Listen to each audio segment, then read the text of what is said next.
Bismillahirrahmanirrahim. Alhamdulillah rabbil alamin. Wassalatu wassalamu ala asyrafil anbiya wal mursalin sayyidina wa maulana Muhammadin wa ala alihi wa sahbihi ajma'in, amma ba'd. Alhamdulillah, hari ini kita masih bisa lagi hadir di majelis ta'lim kita, mengikuti pengajian rutin kita berkat taufik dan hidayah daripada Allah Subhanahu wa taala. Mudah-mudahan taufik hidayah terus diberikan kepada kita, amin ya rabbal alamin. Masih lagi kita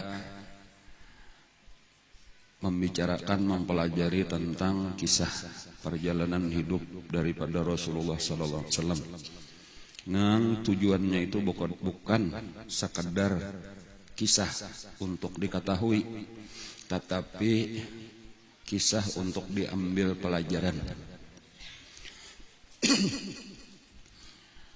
Gambaran daripada sejarah hidup Rasulullah seluruhnya itu adalah pelajaran untuk dicontoh di dalam kehidupan kita. Walaupun zamannya berbeda-beda lah, artinya antara satu zaman dengan zaman lain, antara zaman Nabi lawan zaman sahabat, zaman tabi'in, tabi'in sampai ke kita lain-lain. Tetapi intisarinya itu kurang lebih aja. Jadi memang secara zahir kada persis, tetapi intisarinya ngaranna tulah. Isinya yang utama dah kurang lebih aja.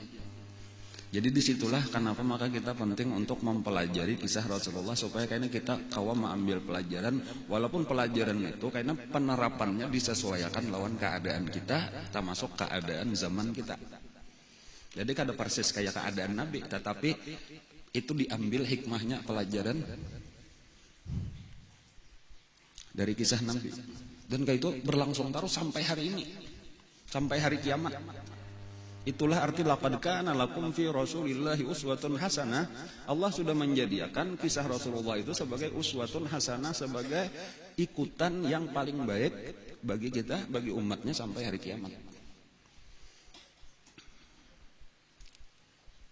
Jadi kalau misal telah di antara pengalaman kita di Sokumpul Bahari, karena ada satu peristiwa apa-apa atau satu kejadian ya yang terjadi. Itu rajin berulang-ulang, ulun beberapa kali mendengar guru itu bepandir. Ujar guru kata-kata sidin nang ulun ingat tuh ini. Film Bahari juga aja sidin. Film Bahari juga diputar ulang. Artinya kejadian ini sebenarnya sudah pernah dialami oleh Rasulullah Bahari itu. Dan tahu kayak apa Rasulullah menghadapi keadaan-keadaan gitu. Misalnya sidin difitnah orang misalnya aja. Itu kata-kata sidin. Jadi lalu tenang beliau menghadapi gitu, fitnahan yang luar biasa misalnya. Oh ini film Bahari juga. Artinya apa? Bahari Nabi difitnah orang juga. Lalu Nabi tenang. Kada menanggapi apa-apa, biarkan anjing menggonggong, kapilah tetap berlalu. Nah nyaman jadinya karena kita sudah tahu Nabi Bahari kayak itu juga, dan Nabi menghadapinya kayak ini. Lalu turutilah kayak itu. Walaupun lain kisahnya. Atau ketika orang-orang di lingkungan kita ada nang berkepala dua. Karena kita kena baik, karena kalau lain macam-macam pandiran sampai karena kita kabarnya, oh ini film Bahari juga.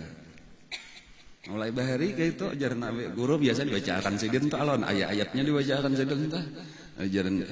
Ujar guru masih minal a'rabi munafiqun wa min ahlil madinati maradu 'alan nifaq la ta'lamuhum nahnu na'lamuhum sanu'adzibuhum marratain. Mulai Bahari mengenai munafik itu ada. Jadi kata-kata kita mengira artinya lingkungan kita ini berataan sama lawan kita. Di hadapan kita berataan pas kayak kita, tetapi ada tak nang kada katuju lawan kita. Tapi berjauh kada akon. Itu sabaharian film Bahari juga. Tadi dibaca kisah Syekh Saman, ya walaupun hari ini kita kada secara khusus mahawal Syekh Saman Al-Madani itulah ya, cuma sekadar ya mungkin pertama tadi dibacakan qasidahnya, dan di tengah-tengah kita membaca manaqib ini mungkin ada sedikit disinggung-singgung tentang Syekh Saman, dan boleh jadi kena kita tutup dengan tahlil supaya tahu empat memperingati mahawal Syekh Saman juga. Walaupun secara khusus tadi sudah malam Jumat. Sing ngajak ada di Saru Barataan. Kalau ada Bemayuan 4.000 wah menyediakan habis saya lah 4.000 habis lah. Yang parak habis aja parak. Ada sabungkus 2 bungkus kalau lagi-lagian nyata. Jadi berarti sekitar 4.000 orangnya kurang 2 modelnya. Togin banyak nang piring kada begitu lagi di rumah tuh piring kawanan.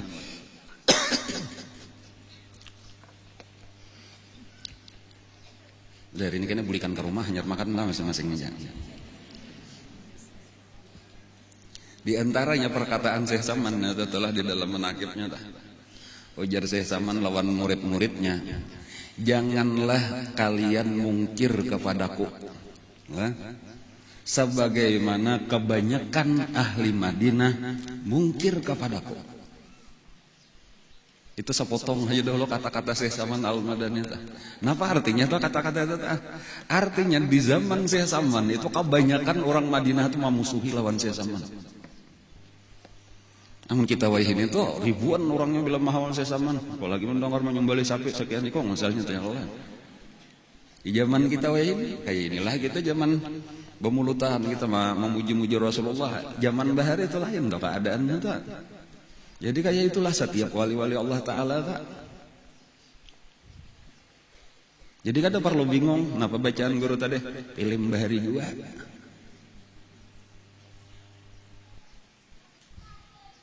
Atau kayak guru kita misalnya ada di antara jiran tetangga misalnya nang ngamusuhi sampai sidin tak pindah-pindah kehabisan bahkan Pak biasanya kan penolong sidin atau murid-murid nang terbanyak di luar daerah nang berjurut-jurut datangan kadang-kadang nang parak-parak nang melihat orang lalu lalang bener aja itu ada tageritik ada anak umpatan. Apa itu? Orang nang iyanya kan orang Madinah. Nang datang kisah Tufail sama lami ke suku Daus, kisah Abu Dzar Al-Ghifari suku Ghaffar nang saling datangan Bani Aslam itu nang datangan orang Makkah apa dan nang iyanya kan orang Madinah orang Yasrib. Padahal nang iyanya aturannya seorang ampun ya maka ya itulah sudah ta Allah maulah kisah kayak itu lawan Rasulullah kayak itulah karena tu wali-wali Allah nang terjadi di setiap zaman. Kan jadi Syekh Saman sedih kada sedih lagi tuh biasa aja sudah ujar jaka bahasa ini ujar Syekh Saman film bahari juga diputar kembali. Nah walaupun akhirnya ini nang penting tuh wa kana haqqan alaina nasrul mu'minin itu janji Allah pasti akan ditolong orang beriman itu pasti menang. Tetapi pertolongan itu harus melalui dulu perjuangan berat, perjuangan panjang. Jadi kadang nang beleluan saya itu jadi kalau kita lihat kenapa maka kesakitan demi kesakitan ditimpa kepada orang Islam maka kada ada pertolongan belum sabar lagi. Jadi kayak itulah nang dialami sama kayak itulah juga karena generasi-generasi berikutnya termasuk generasi kita ini. Tinggal kita ini lah di dalam sejarah nang di zaman kita ini bagian sejarah kita tetapi kita berkaca bercermin kepada sejarah Rasulullah seandainya atau di zaman Rasulullah kita ini sekarang ini di bagian nang mana di bagian orang kafir nang menantang Rasulullah kah di bagian orang munafik nang pinanya aja kah atau di bagian orang beriman nang serius kita mengorbankan waktu kita tenaga kita harta kita perhatian kita kesan agama Allah ini. Nah kayak itu aja kisahnya teman kita bagi 3 tadi ya 3 kelompok itulah di zaman Nabi kayak itulah 3 kelompok itulah di zaman Syekh Saman 3 kelompok itulah di zaman guru kita 3 kelompok itulah di zaman kita. Tinggal kita hendak jadi orang munafik hendak jadi orang kafir hendak jadi orang beriman nang bujur-bujur berjuang bersama Rasulullah. Dan kayak itulah karena di akhirat wa kuntum azwajan salasah karena tak bagi 3 itulah. Dan di mana kita berada di zaman kita disitulah karena kita dikumpulkan. Jadi bahasa kita tuh karena tak kumpul lawan Rasulullah kah di situ, tak kumpul lawan Abu Jahal kah, tak kumpul lawan siapa ngarannya Abdullah bin Ubay bin Salul. Munafik kayak kisahnya di Madinah. Adapun kesakitan perjuangan tadi itu sudah biasa aja itu dan memang kayak itulah dialami oleh barataan pengikut Rasulullah. Kesakitan itu dialami. Nabinya sakit, pengikutnya barataan mengalami kesakitan. Cuman yang penting tadi apa? Sabar. Jadi kesakitan itu mulai di fisik, di harta, apa secara mental, ngaruhnya di teror, macam-macam.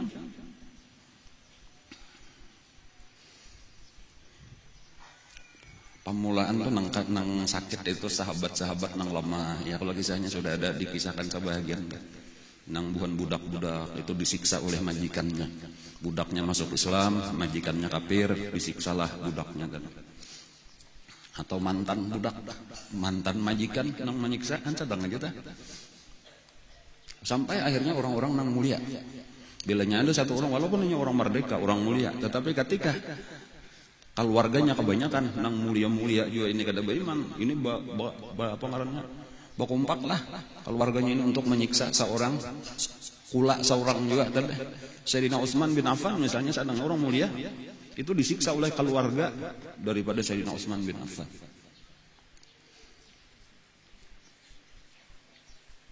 Macam-macam cara-cara penyiksaannya. Yang mungkin pernah juga dahulu ulun kisahkan itu Mus'ab bin Umair, seorang pemuda idola di zamannya luar biasa, pemuda kaya raya nang dimanjakan, disayang oleh ibunya. Kadada beisian baju itu nang kada berkelas, bajunya nang larang-larang, minyak harumnya palarangnya, minyak rambutnya palarangnya, kudanya, seluruh pakaiannya itu. Ketika ketahuan masuk Islam, diambil oleh mamanya barotaan, fasilitas itu diambil, bahkan sempat dikurung, kada diberi makan nih. Tetapi yang penting kita perhatikan dah, kada ada urusan lawan itu dah, kada peduli. Ketika iman itu sudah masuk, nah ini contoh orang-orang beriman itu kada ada urusan lawan harta dah.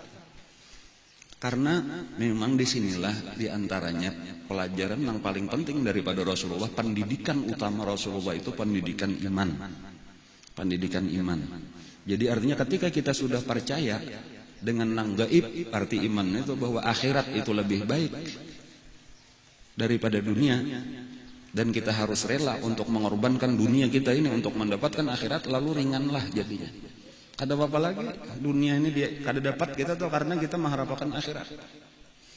Jadi kada ada urusan dunia sama sekali. Napa balasannya surga ya Rasulullah itu aja lagi. Nampak kesakitan kami nih, napa balasannya surga. Nampak itu kada apa-apa. Ini membadai aja tuh, surga itu luar biasa. Dan cuma masalahnya iman.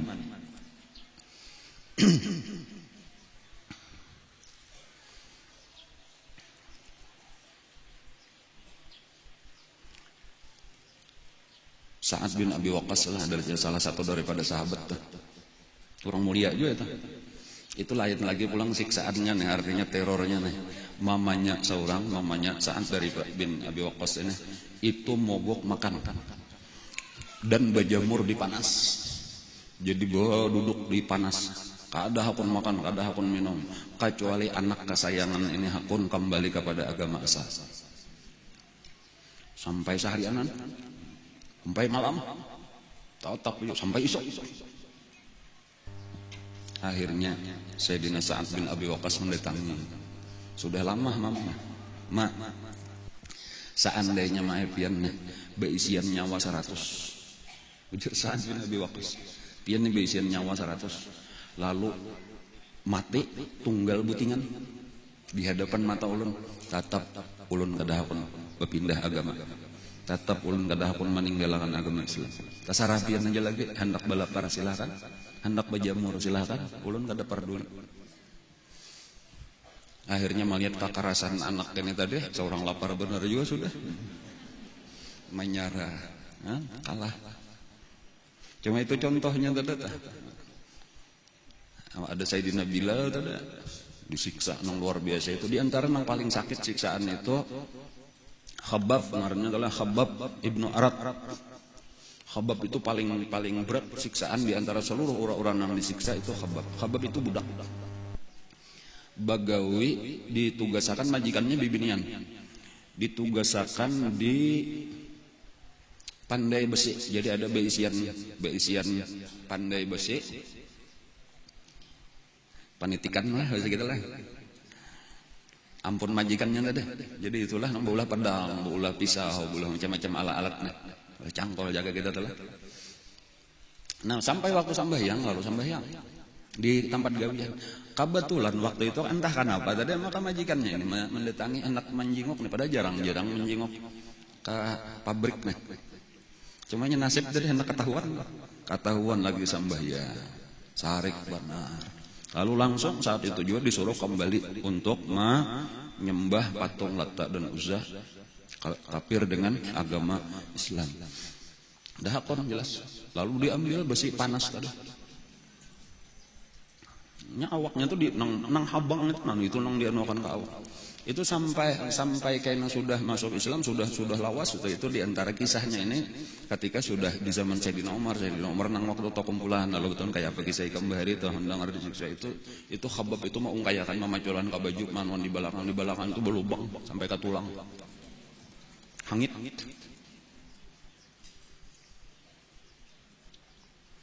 Cuma kayak itu tadi kadang-kadang ada peduli apa tadi mati kenapa? Jadi satu-satunya kisah nang kada tahan itu cuma kisah Ammar. Kalau kisah kan Ammar anaknya Yasir, anak Sumayyah. Itu karena kekanakan dan siksaannya luar biasa. Nang hakun mencela Nabi karena dikerasi oleh Abu Jahal. Itu pun cuma terpaksa benar aja. Hatinya tetap dengan iman. Dan bahkan ketikanya balapur lawan Rasulullah sesudah dilepas oleh Abu Jahal sambil menangis-nangis kayak apa ulun Rasulullah ulun tadi mencela-cela tian. Padahal terpaksa benar aja karena ulun kada tahan lagi siksaan luar biasa. Nah lalu turun ayat Allah nang menjawabkan illa man ukriha wa qalbuhu mutmainnun bil iman. Itu kada apa-apa. Orang nang murtad secara zahir tetapi hatinya tetap dengan iman karena dipaksa benar aja. Itu kada apa-apa. Imannya tetap dan nya kada berdosa. Nang berdosa nang mengarasi tadi Abu Jahal itu nang berdosa. Amun nang lain nang tuha-tuha siap mati kada ada artinya mati. Dan itu penting pelajaran maka itu ketika sudah kita memilih jalan agama Islam ini, kita sudah memilih jalan untuk mengikuti Rasulullah, kita kada peduli lagi harta habis. Suhaib Ar-Rumi itu hartanya habis. Itu ketika hendak hijrah itu diambil oleh Abu Jahal dan kawan-kawan. Ini asalnya kedatang ke sini budak. Betul Suhaib itu budak dari Romawi dari Rom lah. Lalu akhirnya dimerdekakan, lalu bercari sampai sugih. Gitu. Sampai sugih. Lalu hendak 4 hijrah.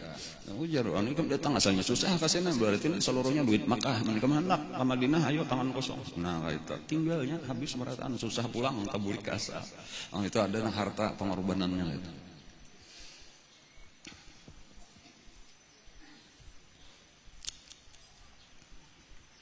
Nah, ketika sudah satu pelajaran pulang nang penting, nang bagus di situ.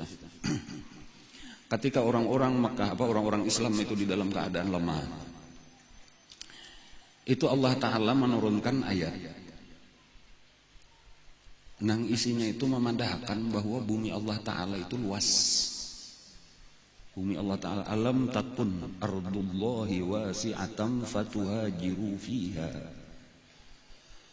Ketika kita menderita kesakitan, itu bukan berarti kita harus pasrah, harus bertahan melawan kata kawah, berarti sudah nasib rasakan. Masih ada alternatif. Alternatifnya itu adalah hijrah. Nah, jadi itu isyarat daripada Allah tadi. Bumi luas biar Allah Ta'ala kadangnya Makkah aja, rajaki Allah juga menjamin dimanapun kita bisa hidup. Itu satu pelajaran penting bagi kita bahwa penting agama kita ini bisa kita laksanakan dengan aman, dengan damai, bahkan dakwah itu bisa kita sebarkan. Ketika di satu tempat kita kadang-kadang beribadat dengan nyaman, atau kadang-kadang kita menyebarkan agama kita karena tugas kita itu amar ma'ruf nahi mungkar. Ini bukan sekadar agama untuk kita peluk sendiri, tetapi tugas kita disebutkan di dalam Al-Quran itu kuntum khaira ummatin ukhrijat linnas. Kita itu menjadi sebaik-baik umat itu karena ta'muruna bil ma'ruf wa tanhauna 'anil munkar. Karena dakwah. Bukan nang penting asal aku atau kada, kita harus bukan hanya kita nang Islam tapi tugas kita menyebarkan Islam itu ke sekeliling kita. Islam itu agama dakwah ngaranna. Nah, ketika ini kada berjalan lagi, nah lalu bumi Allah itu luas. Jadi salah satunya itulah kisah kenapa maka ada hijrah nang pertama yaitu ke negeri Habasyah.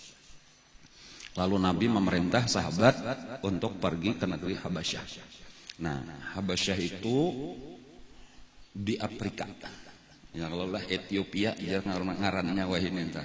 Tapi Ethiopia Bahari itu balain lawan Ethiopia Wayahini.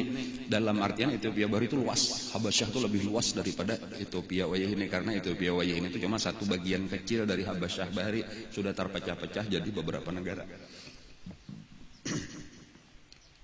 Nah, alasan Nabi memerintahkan sahabat untuk mengarahkan sahabat untuk hijrahnya itu ke Habasyah. Karena ujar Nabi di Habasyah itu rajanya adil.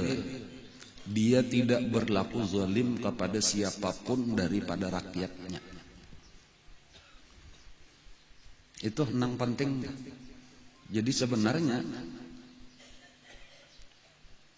keadilan itulah yang penting supaya orang nyaman hidup. Ketika terjadi kezaliman seperti di Mekah, nah disitulah orang kada nyaman lagi hidup. Dan bahkan di dalam Al-Quran disebutkan langit dan bumi ini tegak itu dengan bilqis, dengan adil. Artinya apa? Ketika sudah kada adil, sudah kada imbang, runtuh. Mau ditimbangan dalamnya kada sama, kita andak tihang, kita andak di sini di lah, itu harus sama menhandak ranai kata Nabi lainnya barat sabala guguram. Kayak itulah yang terjadi sebuah negara, sebuah kerajaan. Selama itu adil maka itu akan tegak. Tetapi apabila di satu tempat, di satu negara sudah kada adil lagi, tunggu keruntuhannya. Jadi misal aja nih lah sebagai contoh, wah ini di antara yang paling kada adil misalnya Amerika. Amerika itu terkenal wah ini sebagai orang nang negara berkuasa di dunia, negara adidaya ngaranna. Tetapi dikenal beratan orang tahu Amerika itu mempunyai standar ganda. Artinya bilanya bubuhan inya ukurannya kayak ini HAM dan sebagainya. Bilanya ukuran orang lain teroris macam-macam kayak tanya kada bujur timbangan tapi bilanya anggaran mau untung akan inya bilanya anggaran kada ada keuntungan kada dibilanya. Itu tunggu kehancurannya aja lagi dan itu sunnatullah walan tajida li sunnatillahi tabdila. Bahkan ini berlaku secara umum. Islam sekalipun apabila kada adil tunggu kehancurannya. Bahkan orang kafir tadi bilanya adil akan bertahan. Jadi itu penting satu pelajaran ya. Keadilan itu penting dan itulah tadi alasan Nabi menyuruh sahabat-sahabat untuk hijrah ke Habasyah. Nah, yang pertama-tama hijrah ke Habasyah itu adalah Sayyidina Utsman ibnu Affan radhiyallahu an beserta istrinya Ruqayyah bintu Rasulillah sallallahu alaihi wasallam. Jadi nang pamulaan tulak ke Habasyah sesudah dapat izin tadi itu untuk hijrah itu Sayyidina Utsman dan istrinya Siti Ruqayyah, anak Nabi SAW. Jadi minanto lawan anak Nabi. Bahkan disebutkan oleh Nabi, ujar Nabi Utsman, awwalu man hajara ba'da Lut. Utsman ini adalah orang pertama yang berhijrah sesudah Nabi Lut alaihi salam. Jadi bahari itu terakhir ada hijrah itu adalah Nabi Lut alaihi salam. Berhijrah dari Irak ke Palestina mengikuti Nabi Ibrahim alaihi salam. Dan itu peristiwa kurang lebih 3000 tahun yang lalu. Jadi kada ada lagi itu terdengar kisah hijrah. Sesudah itu nangaran bujur-bujur hijrah Sayyidina Utsman lawan Siti Ruqayyah beserta beberapa orang nang lain. Nang jumlahnya itu pertama-tama itu sekitar 12 orang. Orang-orang nang pertama masuk Islam.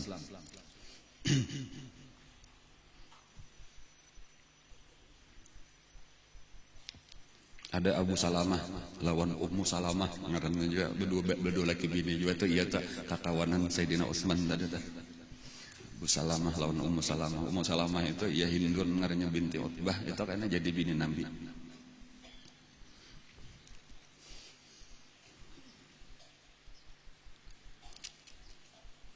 Nah lalu secara sembunyi-sembunyi tulakan ke Habasyah sampai ke pinggir laut lalu berkapal menyeberang Laut Merah sampailah ke Habasyah lalu menghadap Raja Habasyah gelarnya Najasyi.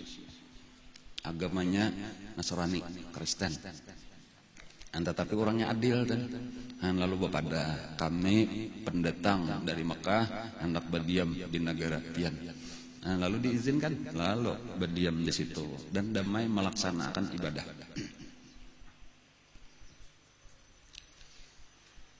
Sementara Nabi tetap bertahan dengan dakwah karena masih mengharap lagi orang-orang Mekah akan beriman. Terus Nabi berdakwah. Dan walaupun kesakitan semakin berat dirasakan oleh Nabi.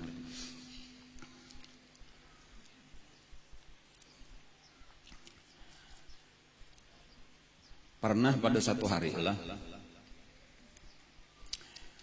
Nabi melihat tokoh-tokoh Quraisy itu terkumpul. Memang rajin berkumpulan di sekitar Ka'bah, berkelompok-kelompok gitu. Nah pada waktu itulah Nabi memang cara dakwah Nabi itu kayak itu terang-terangan bernyaring di tengah orang banyak membacakan Al-Quran. Lalu pada waktu itu Nabi membaca Al-Quran dengan nyaring. Berataan otomatis memperhatikan. Jadi orang Islam memperhatikan, orang kafir mendengarkan. Dan itu Al-Quran tadi dasar.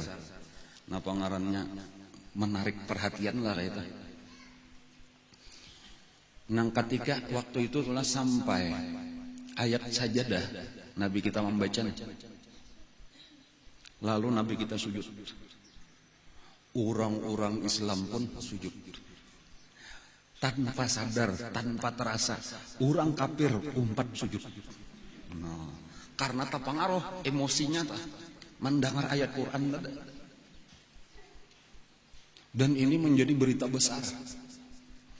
Nah, lalu zaman itu lah berita, istilah kalau kan mendengar berita besar itulah kalau ini kan masuk koran ya, kalau masuk surat kabar, masuk TV ya, kalau lah ada bahari nampak alat media orang bahari lah media ngarannya tuh media tuh penyampai berita nang efektif kemana-mana mudah tersebar itu adalah syair.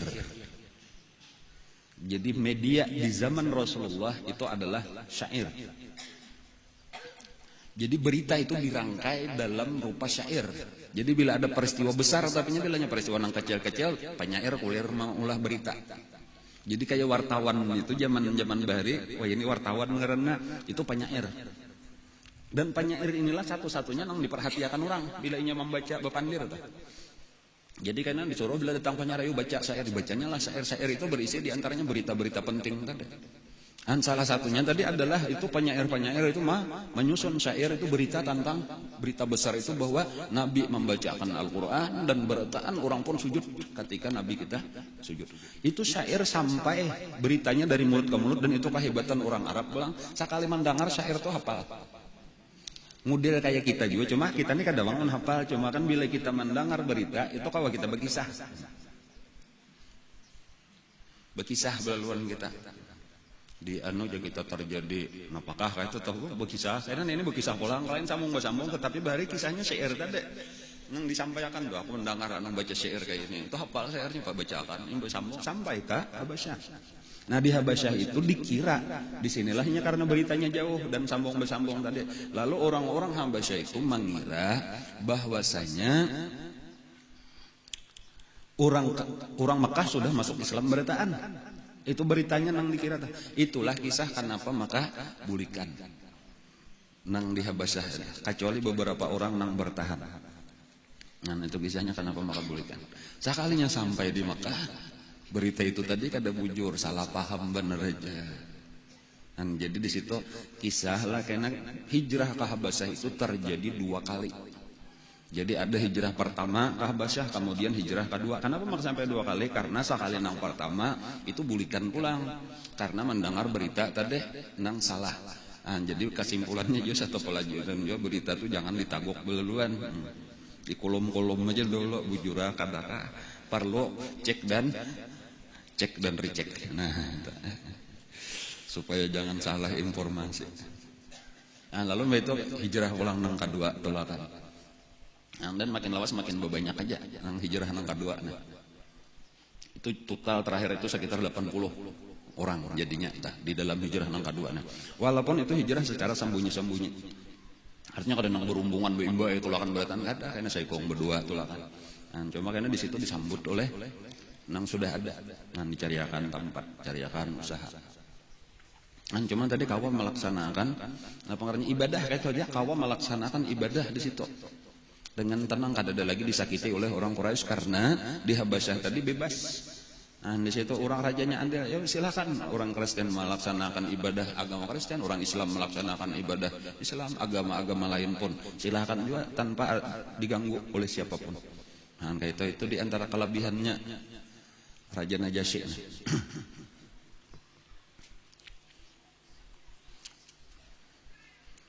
Orang ini berita ini sampai juga adalah bahwa di Habasyah itu tadi orang Islam sudah makin berbanyak aja.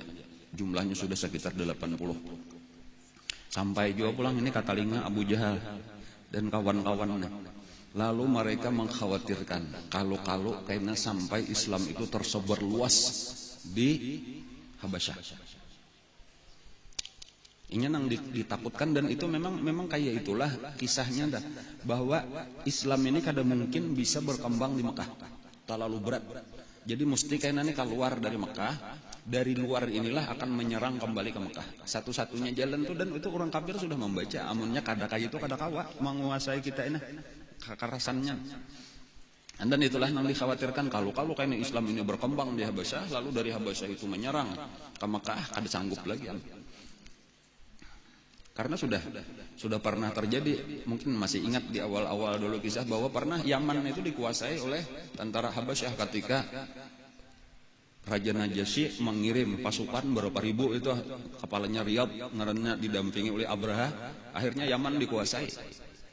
Dan itu berkelanjutan, Yaman itu berapa generasi dikuasai oleh Habasyah itu, sampai akhirnya bisa dilepaskan itu ketika ada seorang daripada keturunan raja-raja Yaman nang terdahulu itu minta pertolongan lawan Persia.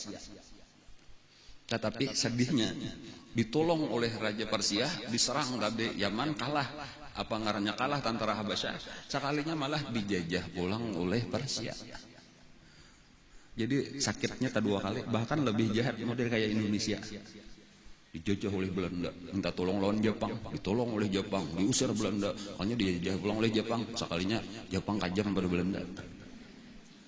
Nah pengaruhnya film Bahari juga.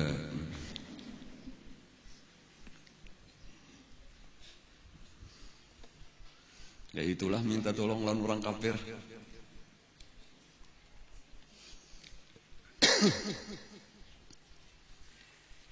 Jadi bagus minta tolong lawan Allah Ta'ala aja, itu tuh pelajarannya, minta tolong lawan Allah Ta'ala aja.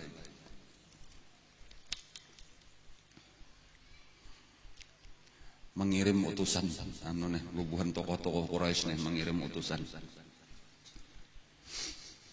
Beberapa orang dikepalai oleh Amr ibnul As.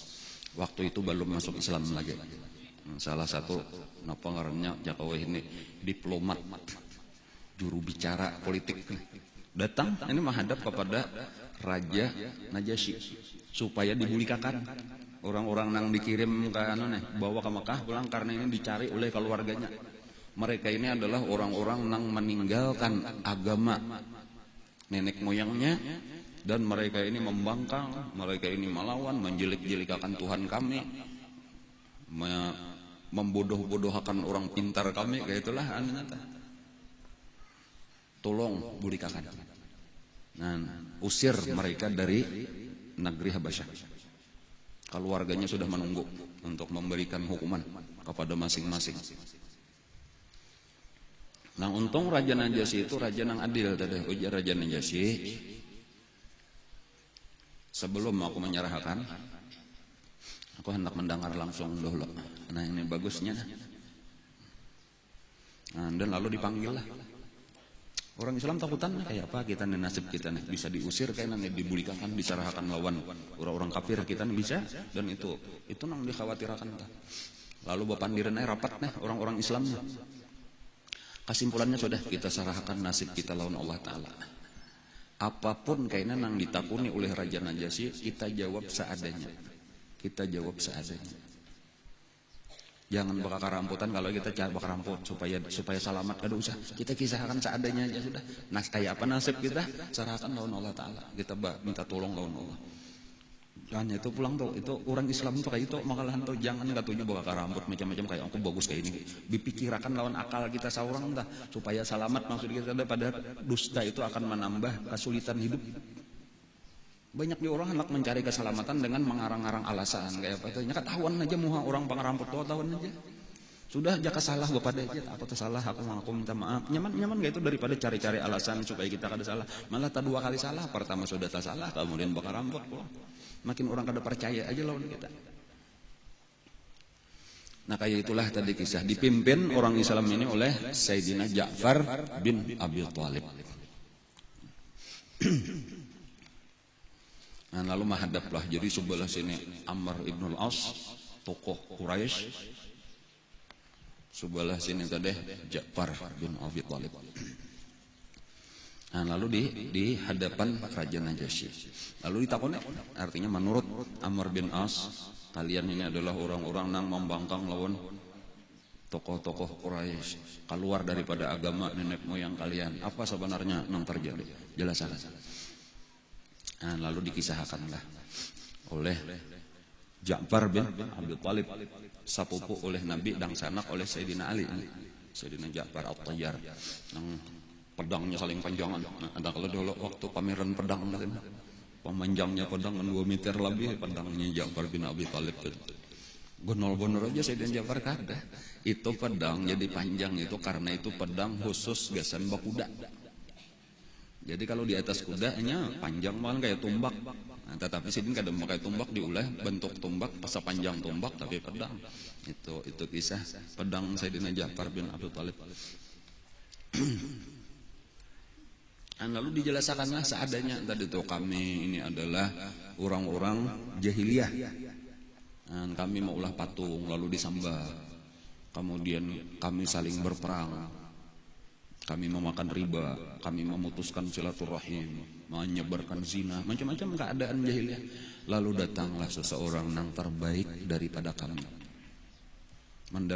Mengaku mendapat wahyu daripada Allah Subhanahu wa taala. Lalu ia melajari kami untuk mengasahkan Allah, kada boleh lagi menyembah selain daripada Allah karena patung-patung itu kada memberi manfaat, kada memberi mudarat. Lalu dilarangnya kami untuk memakan riba, dilarangnya kami untuk memutuskan silaturahmi, disuruh kami untuk beribadah cuma kepada Allah. Dijelaskanlah segala-galanya, dijelaskan.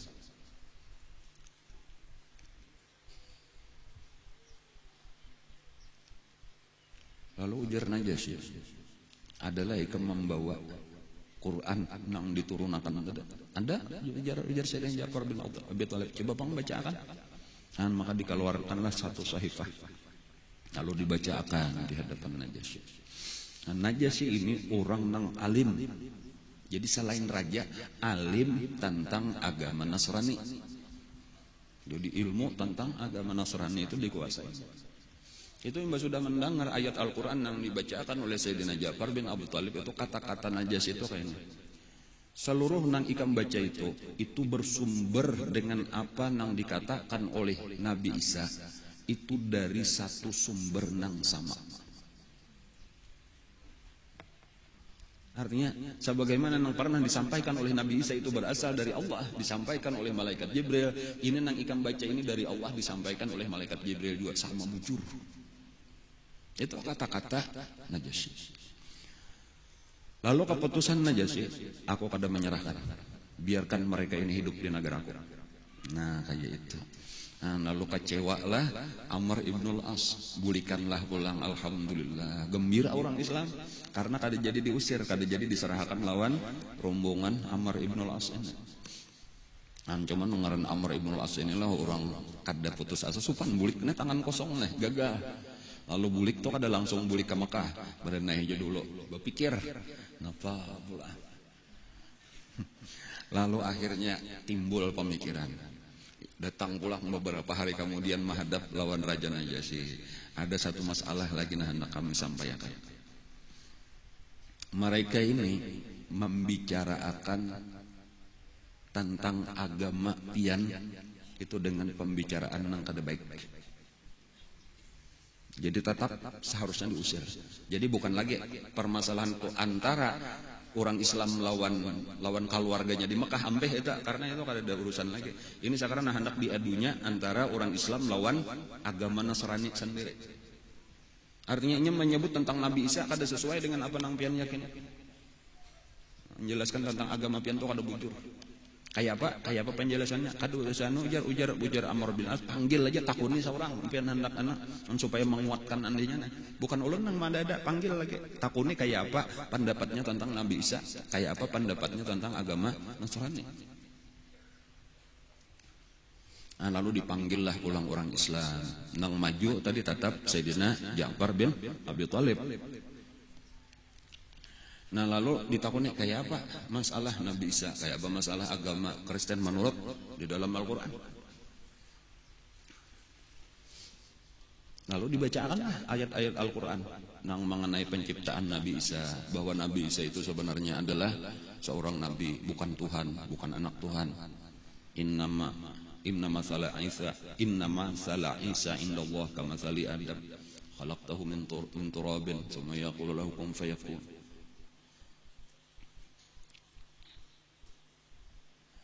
Raja Najasyi ini tahu ulang, jadi bukan seluruh orang Nasrani itu sama keyakinannya.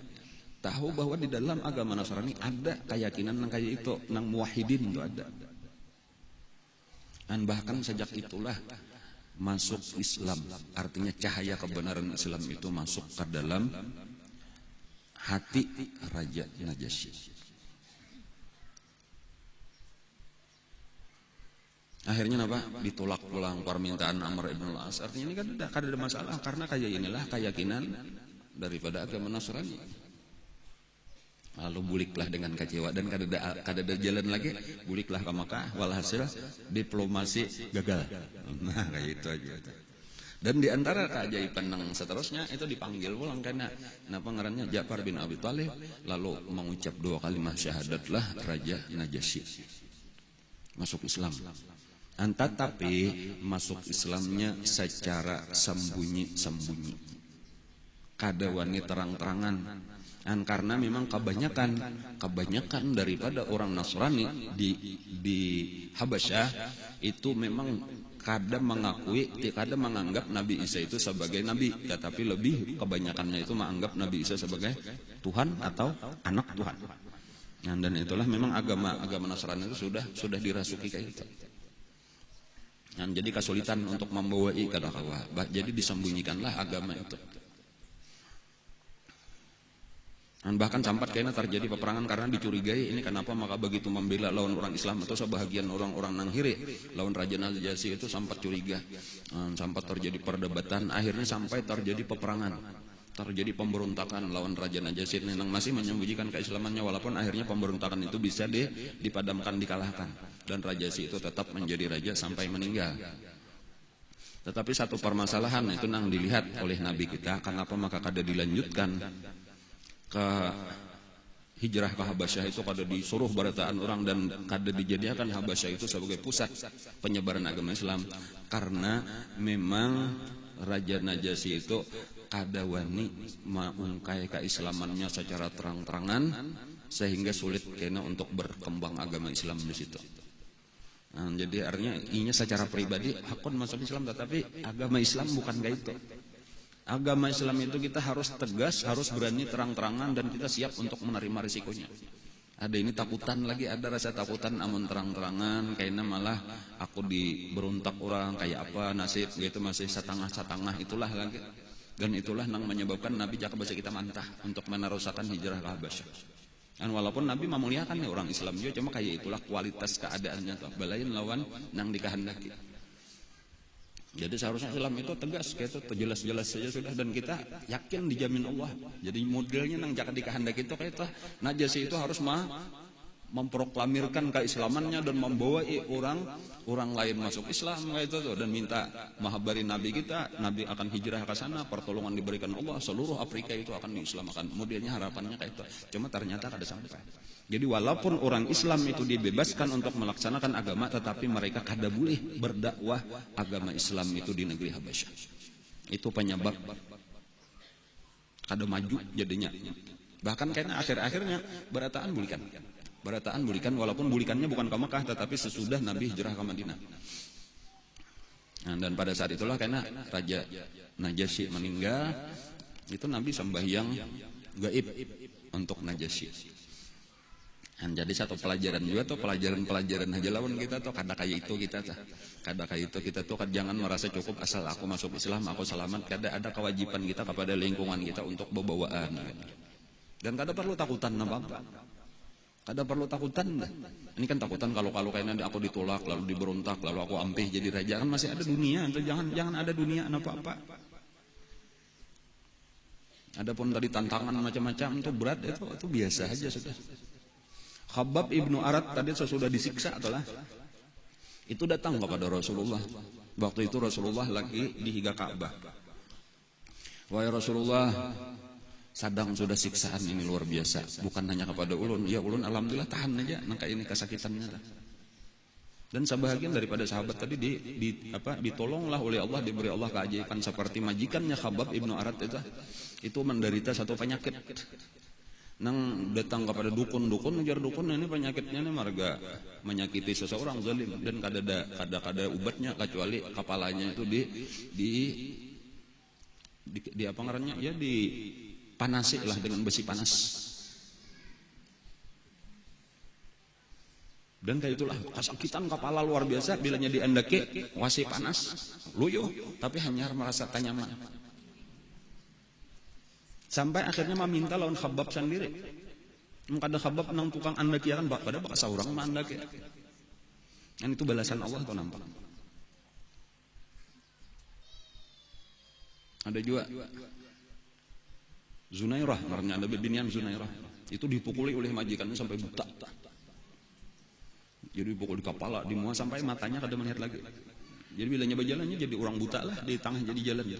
Itu ditatawakan oleh bukan Abu Jahal, kan ini jah dilaknat karenanya kafir lawan Hubal.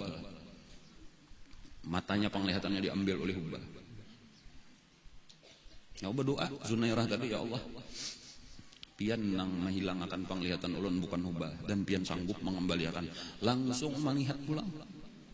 Dan majikannya tadi nang jadi buta. Nah itu ada keajaiban nang seharusnya orang nang melihat nang kayak itu beriman. Cuma kayak itulah orang nang kafir tetap kafir sampai mati. Nah, lalu kisah Khabbab tadi datang kepada Rasulullah di higa Ka'bah. Ujar Khabbab, wahai Rasulullah, sadangnya kesakitan orang Islam ini sudah luar biasa. Ulun mau usulakan jaka pangpian berdoa meminta lawan Allah supaya kita ditolong. Ujar Nabi, kan kain ini pelajaran jauh pulang lawan kita nih lah, pelajaran terus sebenarnya asal kita bisa memperhatikan.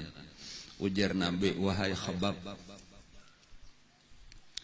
orang-orang nang dahulu daripada kita, mereka di dalam melaksanakan agamanya mengalami kesakitan kayak kita juga.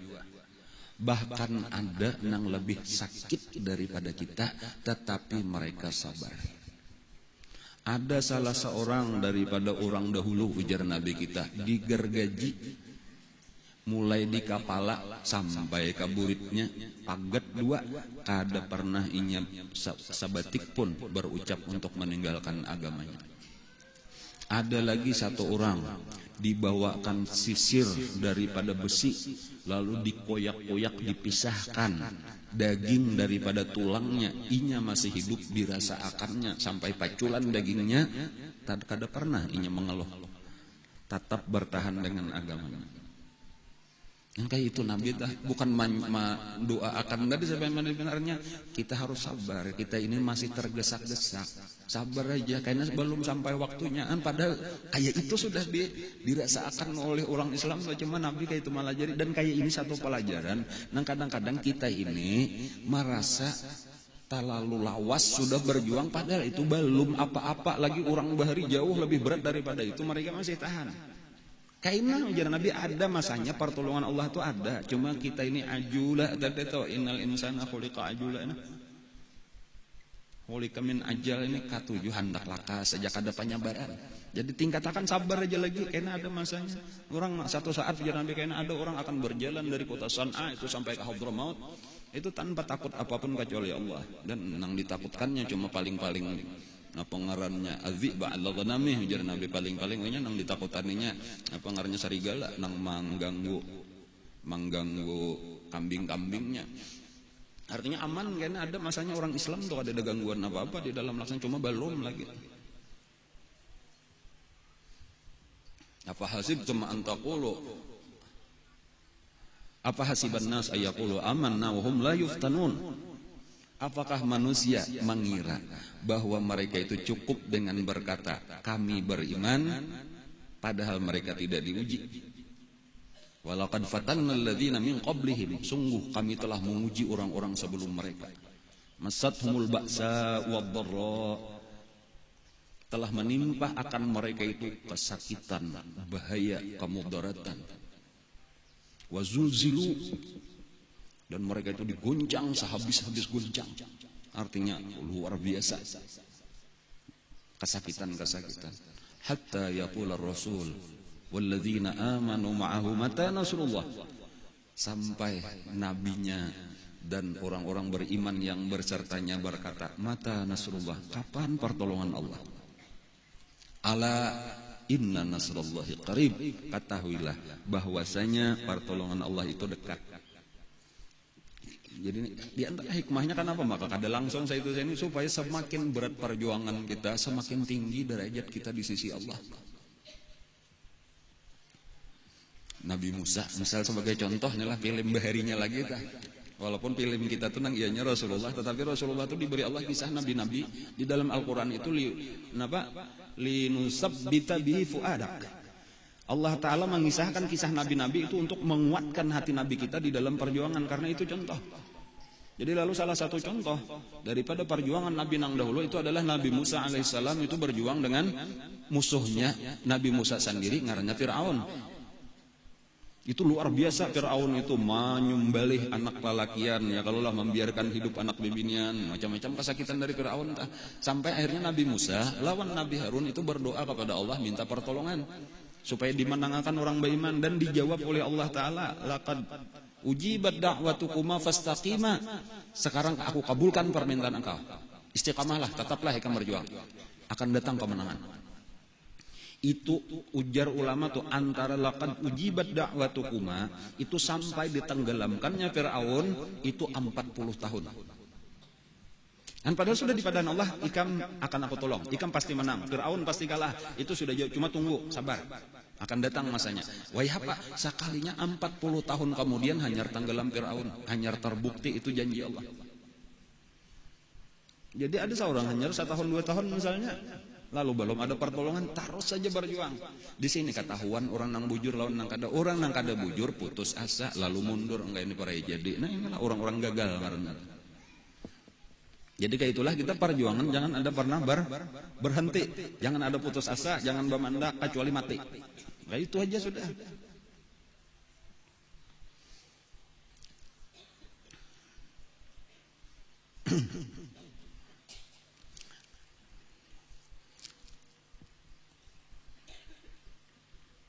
Ketika sudah tadi inilah, ya, teman-teman lagi.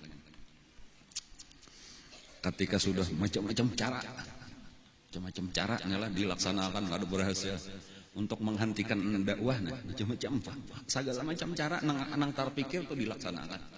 Apa aja, benar bawa pandiran pulang, bawa kumpulan pulang, bawa kafir Quraisy nih, napa pulang kita ini gagal maning.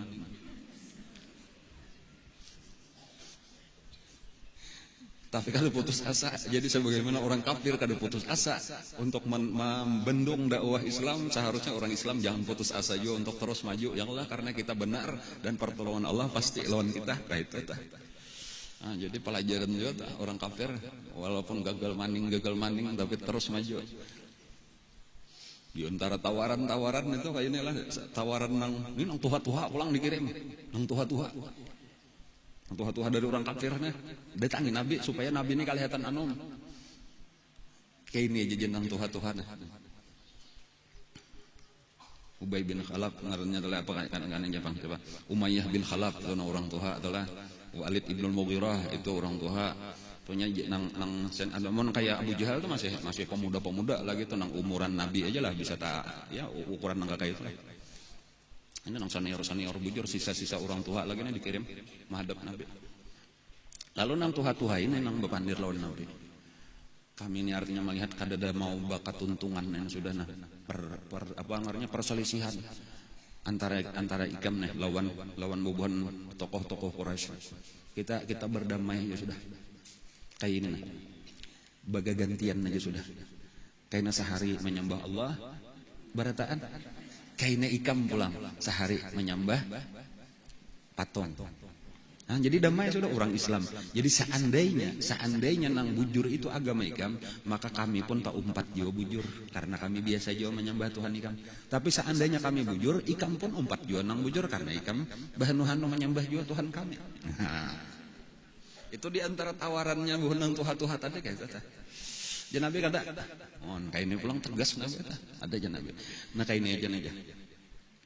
Ai saminggu kami menyembah Tuhan Ikam sehari. Nah kami bakal aja atau kayak itu di dalam saminggu itu sehari aja. Ikam umpat hari Minggu. Beisukan. Misal. Sisanya kami umpat menyembah Allah aja, kita tinggalkan kadang kita peduli patung-patung itu cuma kayaknya beisukan sekali seminggu lah. Hari apakah kita tetap akan ayo sama-sama kita menyembah Lata, Uzza, Manat, Suwa, Hubal, nah apa tadi Isaf, Nailah ya kalau ngaran-ngaran patungnya nah. Ada aja nabe. Kayaknya aja pulang jawab panggilan pulang lalu menghadap pulang nang Tuhan. Kayaknya aja nah. Sabulan sekali barang. Ayo sabulanan 29 hari kami umpat menyembah Tuhan Ikam. Sama-sama kita sembahyangan kayak Ikam. Tapi kan bila sabulan sehari tadi ada hari tanggal 1 kah. Salah jur gajian. Sama-sama lah kita hari besar kita sabulan sekali. Ada aja nabe. Akhirnya ini nah akun nang kami ngarenang Tuhan ini bakal aja lo na anom nah. Ini pahabisan benar sudah nah. Kami siap untuk menyembah Tuhan Ikam selama 1 tahun penuh, kecuali sehari kita sama-sama menyembah Tuhan kami. Kan sadengnya kalau kami bakalah. Siapa nang lama, siapa nang karas, sabujuran entah kami ya Ikam kah? Kan sadengnya kalau nalah. Coba kami barang aja 1 Januari kah diendak tanggal berapa kah kayak itu tasareka menjelage kita tetap akan itu hari kita bersama-sama menyembah patung, sisanya kita menyembah Allah aja 1 tahunan. Kayak apa ya? Di sini ketahuan siapa nang sabujurnya hendak baik tuh buhan kami ya, buhan Ikam kah? Kan orang tuha, ini pandir orang tuha nah. Pahabisan jalan ya Abu Jahal mau utus nang tuha-tuhan. Amunnya orang lawan akal, mesti bujur bukan orang kafir. Tetapi kita ini kan lawan akal. Agama kita ini bukan lawan akal, ini lawan syara ngaranna. Pada saat itulah Allah menurunkan Al-Qur'an, "Qul ya ayyuhal kafirun." Katakan wahai Nabi Muhammad kepada orang-orang kafir, "La a'budu ma ta'budun." Aku tidak akan menyembah apa yang kalian sembah. Wala ta'buduna ma a'bud. Dan kalian pun kada perlu menyembah nang apa sembah. Nah itu turun surah Al-Kafirun. Jadi itu dari Allah langsung nang itu walau sehari pun kada boleh bakapir. Bila sudah Islamlah secara total. Jangan hakun bagagantian. Dan wacana istilahnya pemikiran ini sampat bahari itu di zaman Orde Baru lah itu pernah terpikir kita kayaknya hari raya bersama, Natalan bersama, ada tuh orang Islam juga itu sudah tadahulu Abu Jahal pikiran kayak itu. Artinya demi napa ngarannya nang beragama apa? Nang kesatuan kita umat beragama se Indonesia nih ada nang kayak itu tuh wacana ngarannya pemikiran ya walaupun langsung ditantang Bang oleh orang Islam enggak ada bahari hendak Natal bersama kayaknya ada lebaran bersama kayaknya ada nyepi bersama apa-apakah lagi ngarannya Waisak bersama ya kalau lah kayak itu gesan apa itu walau 1 tahun sekali kada usah. Udah orang agama orang juga lakum dinukum babesannya waliyadin. Agama ikam jangan dicampur-campur. Ini bukan masalah budaya benar aja, ini masalah agama, masalah akidah. Kada kawa dicampur-campur kayak itu. Nah, jadi tegas kalau sudah urusan kayak ini kada kawa. Jadi bukan masalah pengarasan kada, ini memang peraturan agama. Kada kawa ditawar-tawar, ini masalah menyembah nang lain kada boleh sama sekali. Jangankan sehari sadetik kada boleh. Kafir kita, murtad kita. Namun aku menyembah patung walau sehari di dalam 1 tahun. Kan gitu tadi. Jadi walhasil apa? Gagal maning.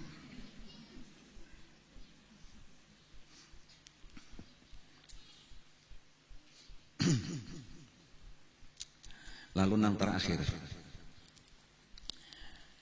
ketika mereka ini kada kawal lagi segala cara, dan mereka melihat bahwa Nabi kita ini kada kawal di apa-apa karena dilindungi, nang melindungi itu sudah sepakat waktu itu sudah. Ketika melihat lah Nabi diserang makin luar biasa serangannya tadi, akhirnya Bani Hashim ngaranna lah dan Bani Abdul Muttalib itu berkumpul. Nang Islamnya lawan nang kafirnya. Kecuali Saikung nang kada hakun 4 rapat. Ngarannya Abu Lahab. Abu Lahab keluar daripada rombongan. Lalu rapatnya apa? Bagaimanapun juga nang ngaran bubuhan kita, walaupun sebahagian seagama sebagian kada, kita bela dengan nyawa sekalipun. Itu kesepakatan kita. Nah, dan ini kebulatan tekad daripada Bani Hashim, Bani Abdul Muttalib ini tahabar. Bahwa artinya tetap nang kayak apapun, bahkan termasuk orang kafir daripada Bani Hashim, Bani Abdul Muttalib itu siap untuk membela Nabi kita di dalam dakwahnya. Walaupun mereka kada mau empat ya. Ini ngarnya karena kasukuan meneraja rasa suku, persatuan, papadaan bakula, nah rasa kerabat ini benar. Nah, ketika sudah sampai itu berarti kita kada kawal lagi jar Abu Jahal. Abu Jahalnya lain bubuhan Bani Hashim, Bani Muttalib lain dari Bani Makhzum. Lalu nang paling memusuhi agama Islam ini memang dasar Abu Jahal ini, utak segala-galanya tuh Abu Jahal. Jadi Abu Jahal ini lah nang berpikir pulang memutar otak nih kayak apa pula. Lalu dikumpulkanlah di Darun Nadwa. Macam-macam usul. Ini kita sudah sama-sama mendengar ujar Abu Jahal berita terakhir bahwasanya Bani Hashim, Bani Muttalib ini sudah bersepakat untuk membela mati-matian apapun yang terjadi, walau mereka tahu kada sepakat lawan ajaran agamanya, tetapi atas dasar kekeluargaan mereka siap mati untuk membela Muhammad dengan dakwahnya. Dan ini kada bisa dibiarkan. Apa yang harus kita lakukan? Itu.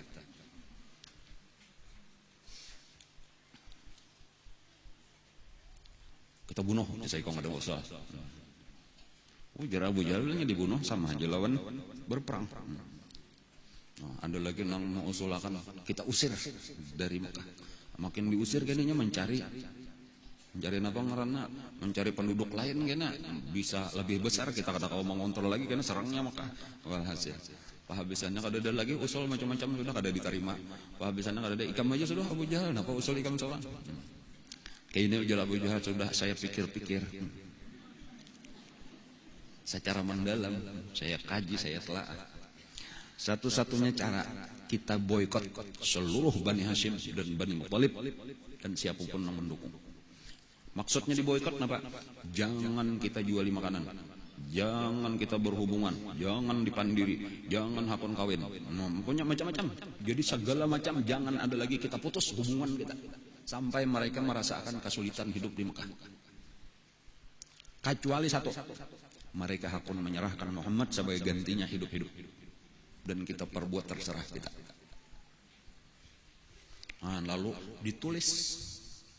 Itu kesepakatan tadi tuh. Ditulis, dilarang. Dan ini disepakati oleh berataan tadi tuh. Nang hadir pada waktu itu, nang hadir di Darun Nadwa itu menyepakati. Lalu ditulis. Kepada seluruh orang Quraisy dilarang berhubungan dengan Bani Hashim dan Bani Muttalib mulai saat ini sampai waktu tidak terbatas. Kada boleh menjual apapun kepada mereka, tidak boleh membeli apapun daripada mereka, tidak boleh kawin atau dikawini oleh mereka. Nah, peraturan-peraturan itu ditulis di atas kertas, di atas apa ngarannya kulit binatang. Yang ada kertas dan ditempel di dalam Ka'bah. Nah, lalu diumumkanlah itu pemboikotan tadi, dan ini kesakitan yang paling besar diderita oleh kaum muslimin di Mekah. Dan ini berlangsung selama 3 tahun. Jadi mulai tahun ke-7, jadi ini berarti kisahnya sudah mulai memasuki tahun ke-7, 8, 9 sampai awal 10. Jadi 7 ke 8 setahun yang lelah, 8 ke 9, 9 10. 3 tahun itu luar biasa kesakitan. Ya mungkin kada terasa belaluan di awal-awal makanan masih banyak aja lagi. Nah, tapi karena makin awas makin sakit, makin awas makin sakit. Sampai di puncaknya itu di akhir tahun ketiga itu sudah luar biasa, kelaparan luar biasa. Dan disinilah Abu Talib walaupun kada masuk Islam, tetapi sudah berjanji tadi harus paling sayang penglawan kemana-mana, membela sampai mati lawan Rasulullah. Dan lalu Abu Talib itu membawai seluruh keluarga Bani Hashim dan Bani Abdul Muttalib tadi untuk berkumpul. Artinya memang asalnya orang Islam tapi pisah-pisah. Nang keluarga ini kita berkumpul aja sudah. Supaya kita saling bantu-membantu orang lain. Kada ada lagi nang membantu kita, kada ada lagi nang mengawani kita, kada ada lagi nang hakun berhubungan dengan kita. Kita papadaan inilah supaya kita berkumpul. Dan lalu dicari satu tempat. Nah, ada satu lapangan di antara gunung di belakang Jabal Abi Qubais. Situ ada lagi gunung apakah ngarannya tah? Bubuhan Ajat lah ngarannya situ tah. Disitulah ngarannya Syi'ib Abi Talib. Kelihatan aja kalau pian misal duduk di Maulid Nabi itu kelihatan aja mah ampah ke belakang situ, bahkan situ itu ada terowongan kaluweh ini situ bila masuk ke situ bis, terowongan terminal bis di situ bis menuju Mina. Nah, kalau orang datang di Mina ke situ karena parkirnya tadi situlah ngarannya Syi'ib Abi Talib sampai di ngarani Syi'ib Abi Talib. Kampung Abu Talib. Disitulah Nabi kita dan sahabat-sahabat selama 3 tahun diboykot. Kada kawa mengadakan hubungan apapun. Sampai mengalami kelaparan luar biasa, tangisan kakanakan nang halus-halus kada jatanya orang nang beisian hati itu. Marah kakanakan kelaparan kada ada makan. Ada masuk anak-anak halus-halus di situ ada. Dan cuma nengaran Allah Ta'ala telah memberi rajaki itu ada aja jalannya. Di antara rajaki yang didapatkan walaupun jarang-jarang kawan mendapatkan itu adalah memang secara sembunyi-sembunyi daripada keluarga yang masih kafir. Tetapi karena ada hubungan kekeluargaan, itulah nang mengirimi makanan secara sembunyi-sembunyi. Caranya mengirimi makanan itu yaitu untah diisi lawan bahan makanan sebanyak-banyaknya. Lalu kaina ada celah antara dua gunung itu ada celah halus. Talus di situ unta. Malam-malam kaina jalan subalah lalu dipukullah unta itu tadi, lalu bukahlah unta jalan celah tadi sampai kaina ke hadapan orang Islam, lalu diambillah. Salah satu daripada nang mengirim makanan itu tadi, nang rajin mengirim makanan itu adalah kemanakan daripada Siti Khadijah.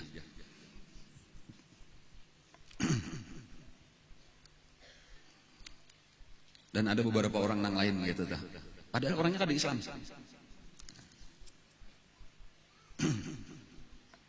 Kan cumanya nengaran rajaki atau Sayyidina Hamzah, kadang-kadang Sayyidina Hamzah umpat di situ juga walaupun ini sebagai tokoh kada kawan apa-apa lagi juga. Ini memang sudah peraturan Abu Jahal tadi dan tokoh-tokoh Quraisy kada boleh berhubungan. Dan cuma Sayyidina Hamzah ini kan terkenal sebagai seorang pemburu. Gawian ceden atau mulai bahari itu katuju berburu. Inilah nang rajin bececarian binatang. Jadi bahan hanuju jarang-jarang gitu, apalagi kan banyak orang ini. Dan anu dapat binatang dimakani bersama. Sampai akhirnya nang di tahun ketiga itu mereka itu cuma kawa memakan daun-daun karing. Daun-daun pohon ada nang karing itu nang dimakan. Sampai kisahnya itulah di antara kesakitan yang luar biasa itu laki-laki itu merandam tongkat. Biasa tongkat itu direndam supaya lama gasan dimakan. Angka itu sahabat Nabi itu kesakitannya. Ada seorang sahabat berkisah itu. Pada satu malam aku kelaparan. Lalu bakami, hendak benar bakami malam, lalu bakami. Biasa kan lain bunyi bakami di pasir. Pasir kalau telah bakami di pasir itu rasak langsung kami. Ada ini bunyi kana sesuatu kayak itu bunyi menggerak lah nggak banyak minum kami nih. Pokoknya ini mengenai sesuatu benda kayak itu aja tuh. Lain bukan hanya pasir, berarti ada sesuatu di bawah pasir. Jadi tambus pasir kadang bunyi kami itu mana aja. Itu lalu ditabuk tanah tadi pasir dikikih. Maka kami seorang nah. Cuma ada benda balik lihatan gagawayan apa ini? Sakalinya bekas kulit binatang sudah mati. Jadi kering. Lalu kami basuh. Kami jarang kami makan. Kulit bangkai dalam keadaan darurat. Anaknya sakadar kita hendak membayangkan banyak kesakitan yang dialami oleh Rasulullah. Dan itu tadi berlangsung selama 3 tahun. Dan kecuali sesudah 3 tahun karena ada pertolongan Allah Ta'ala sehingga mereka keluar. Tetapi ketika sudah sampai 3 tahun keluar itu bukan berarti selesai. Ini baru tahun ke-10 Hijriah. Jadi masih ada lagi perjuangan Nabi di Mekah itu selama 3 tahun. Berikutnya sebelum hijrah ke Madinah. Insyaallah yang akan datang pulang kita sambung. Cuma sebelum kita tutup kita bertahlil dulu lah, terutama untuk Syekh Saman. Kemudian ada salah satu keluarga kita juga yang hanyar meninggal besokan ini tadi.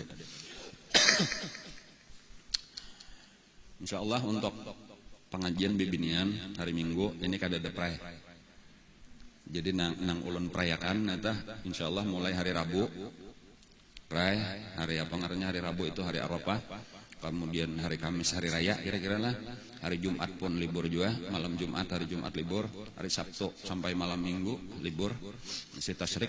Kemudian insyaallah hari Minggu nang akan datang itu tetap kita pengajian. Nah. Jadi kada ada pray bibinian. Kada apa-apa juga lah.